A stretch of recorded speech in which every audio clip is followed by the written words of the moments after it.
ನನ್ನ ಆರೋಗ್ಯ ಸರಿಯಾಗಿಲ್ಲ. ಬಟ್ ಆ್ಯಕ್ಚುಲಿ ನಾನು ಪರಮಾತ್ಮ ನೋಡ್ಬಿಟ್ಟು ಬರ್ತೀನಿ ಅಂತ ಯಾರು ಬಂದಿಲ್ಲ. 3ನೇ ಗಂಟೆಯಲ್ಲಿ ನಾನು ಅಧ್ಯಾತ್ಮದಿಂದ ಬಂದು ನನ್ನ ಜೀವನ ಸಾಕ್ತೀನಿ. ಪರವಾಗಿಲ್ಲ, ಧ್ಯಾನ ಮಾಡೋದ್ರಿಂದ ದೇಹದಲ್ಲಿ ರೋಗಗಳಿರೋದಕ್ಕೆ ಶಕ್ತಿ ನಾವು ಬರೋ ರೋಗವನ್ನು ಬರಲ್ಲ. ಯಾವಾಗ ನೀವು ಹೋಗೋದಿದ್ದು ಬಂದು ಅದಕ್ಕೆ ಎದ್ದು ನಿಂತಿರಲ್ಲ, ಇನ್ನು ಬೇರೆ ರೋಗ ನಾವು ಅಂದ್ಕೊಡೋದಿಲ್ಲ. ಇನ್ನೊಂದು, ಈಗ ನಾವೇನು ಬಂದಿದ್ದೀವಲ್ಲ, ಒಳ್ಳೆ ಸಾಕಿದ್ದೇವೆ.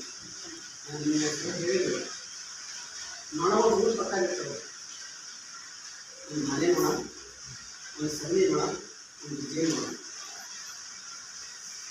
ಮನೆ ನೊಣ ಏನು ಮಾಡ್ತಾರೆ, ಮಕ್ಕಳು ಕುಡ್ಲಕ್ಕೆ ಹೋಗ್ತೀವಿ, ಮಕ್ಕಳಿಗೆ ಕುಡ್ಲಾಗಿ ಬರ್ತಾರೆ, ಎಲ್ಲೂ ಬರ್ತಾರೆ.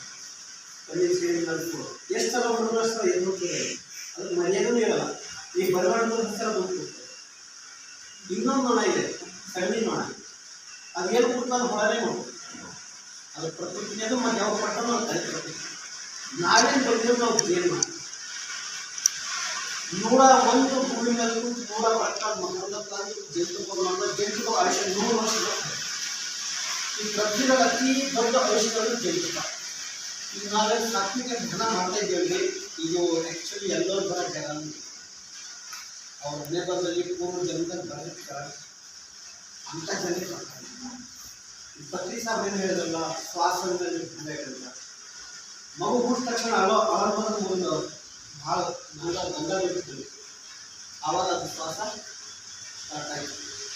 ಮಗು ಒಳಗೆ ನೋಡಿದ್ರೆ ಇವರು ಮಗು ಆದ ತಕ್ಷಣ ಇವರು ಪ್ರತಿಮಾಗ ನಂಬಿರು ಖುಷಿ ಆಯ್ತು. ಅದೇ ದೊಡ್ಡದಾಗಿ ಶ್ವಾಸ ಬಿಟ್ಕೊಟ್ಟಲ್ಲ, ಶ್ವಾಸ ಮುಂದೆ ಕಳಿಸ್ತದೆ. ಇದು ಜೀವನ ಪರ್ಯಂತ ಶ್ವಾಸದಿಂದ ನಮ್ಮ ದೇಹದಲ್ಲಿ ಭಾಳ ಪ್ಯೂರಿಫಿಕೇಶನ್ ಇರ್ತದೆ. 72,000 ನರನಾಡಿಗಳು ಆಗ್ತವೆ. ನಾವು ಶ್ವಾಸ ಇದು ಇದಕ್ಕಿಲ್ಲ ಅಂತಲ್ಲ, ಇದು ಶ್ವಾಸ ಹೋಗ್ತಲ್ಲ, 72,000 ನರನಾಡಿಗಳು ಶುದ್ಧಿ ಆಗ್ತದೆ. ನಾಡಿ ಶುದ್ಧಿ ಆದಾಗೆ ನಮ್ಗೆ 3ನೇ ಗಳಿಕೆ ಇರ್ತದೆ. ಅದು ನಾವಷ್ಟೇನು ಅನುಭವಿಸಿಲ್ಲ, ಜಸ್ಟ್ ನಾವು ಇನ್ನಾಗಲೇ ಅನಿಸಿದ್ದೀವಿ. ಅದರಲ್ಲಿ ಧ್ಯಾನದಲ್ಲಿ ಮಹಾನ್ ಋಷಿಗಳು ದೊಡ್ಡ ದೊಡ್ಡ ಏನು ಹೇಳಿದಾರ, ಏನು ಹೇಳ್ಯಾರ, ಯಾರು ಏನು ಹೇಳ್ಯಾರ. ಬಟ್ ನಾನು ಹೇಳುವಂಥವ್ರು, ಧ್ಯಾನ ಮಾಡೋದ್ರಿಂದ ಮಾನವನ ಜನ್ಮ ಭಾಳ ಜನರು ಅವ್ರ ಮನಸ್ಥಿತಿ, ಅವ್ರ ಮನಸ್ಥಿತಿ, ಅವ್ರ ಮನಸ್ಥಿತಿ ಮತ್ತು ಅವ್ರ ಪರಿಸ್ಥಿತಿ, ಈ 3 ಮೇಲೆ ಅವಲಂಬಿತ. ಭಾಳ ಜನರು ನಾವೊಬ್ಬ ಹೆಣ್ಮಗಳು ಹೇಳಿದೆ, ಬಂದು ಧ್ಯಾನ ಮಾಡಿ ಶ್ವಾಸ ಮೇಲೆ ನಾನು ಶ್ವಾಸ ನನ್ನ ಸಾಸ ಅಂತಿದ್ದೀನಿ ಅಂತ. ಆ ಸೈಡಲ್ಲಿ ನನ್ನ ಶ್ವಾಸ ನನ್ನ ಸಾಸ ಅಂತ ಅಲ್ಲಿ ಅಟ್ಟಿ ಸಲ್ಬಿಟ್ಟಿದೆ ಅಂದ್ರೆ ಶ್ವಾಸದಿಂದ ಎಷ್ಟು ಪರಿವರ್ತನೆ ದೇಹದಾಗ